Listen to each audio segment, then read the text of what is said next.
I'm Anil Kumar sharing with you some questions from relations and functions which at times can take you by surprise.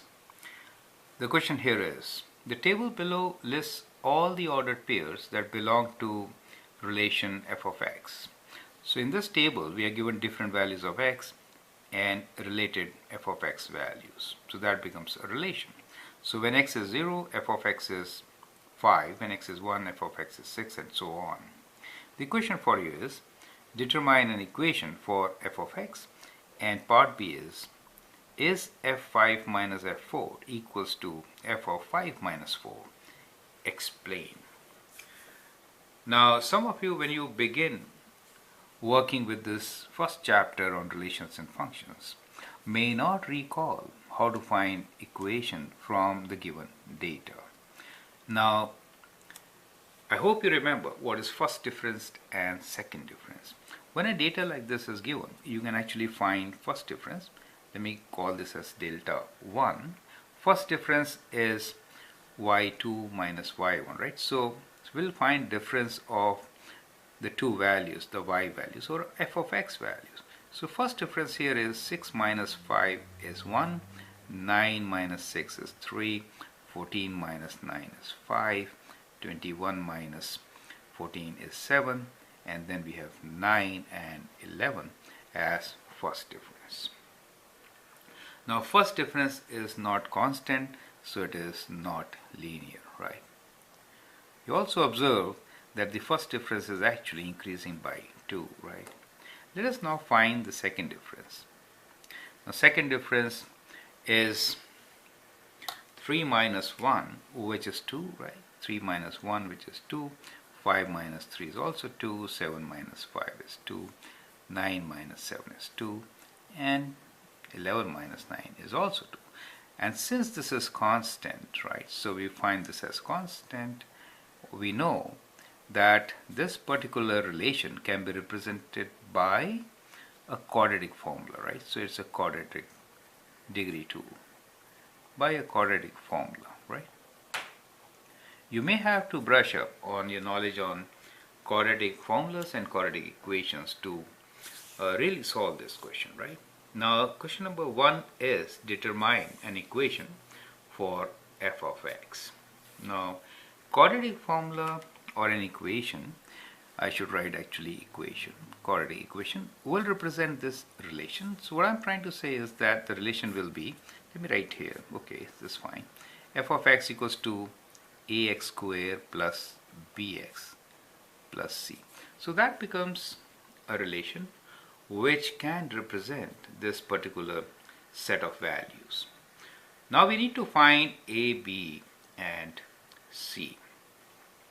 Now the shortest way to find a, b, and c is that this constant difference of 2 relates to a, and the relation here is that a is equal to, let me write down here, a is equals to the constant difference, which is 2, divided by 2 factorial, because second degree 2 factorial, which means 2 divided by 2 times 1, which means 1, right? This is one way of doing it. Second way, if you don't remember this formula, is you remember how to sketch parabolas, step functions, steps. In a parabola, the steps are 1, 3, 5, 7, and so on when you sketch from the vertex, right? And this is multiplied by the value of a if a is not 1.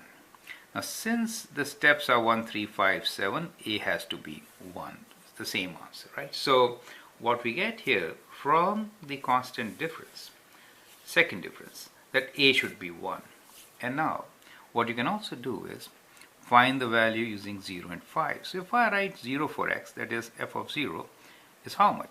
Replacing x with 0, we get 0 plus c, and f of 0, the value at 0 is 5. So we get c as equals to 5. You get it, right?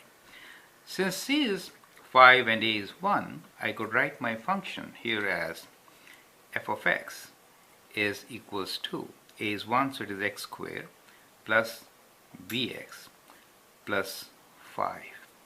And now the question is how to find b. To find b, I can use the second point, 1 and 6, right? So So that is to say f of 1, which you know is equals to 6, right? You can write 6 here. So 1 plus b plus 5, which is b plus 6, right? So from here b should be equal to 0, right? Because 6 is equals to b plus 6. So we get, that gives us b equals to 0. If b is 0, you know the equation. So I'll squeeze in the equation here, which is f of x is equals to x square and plus 5 since b is 0. Is it okay? So that is the way you could actually get to the equation. Some of you, what you can do is you can use 3 points, and then you have 3 different equations. So f of 0 will be 5, f of 1 will be 6, f of 2 will be 9. Solve 3 equations to find these 3 coefficients or unknowns in this particular equation, right? So I hope that helps you to get the equation. Anyway, there are many different ways. I'd like you to review those methods before you move forward with this advanced functions. Okay, now let's get back to part B. We have already solved the first one, which is that the relation is x squared plus 5. You can check what is 3 squared. 3 squared is 9, 9 plus 5 is 14, and then 6 squared is 36, 36 plus 5 is 41. So it works, correct? Now, part B is f of 5 minus f of 4 equals to f5 minus 4. Now let's understand. F of 5 means value of the function at x equals to 5. F of 5 is this value. So let me write down here.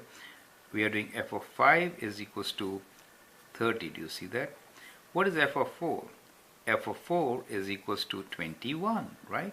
So what is f of 5 minus f of 4? Difference of these two, which is 30 minus 21, and is equals to 9. Do you see that? Now what is f of 5 minus 4? When we say f of 5 minus 4, it really means f of 1. 5 minus 4 is 1, and f of 1 is value at 1, which is 6, Now these things are not equal. So what we say here is that f of 5 minus f of 4 is not equal to f of 5 minus 4. So that is how you could explain the particular question, right? Sorry for squeezing in so many things in such a small space, but I really don't want to use more space here. But I hope you understand and appreciate the solution. Thanks for your time and all the best for your test. Thank you.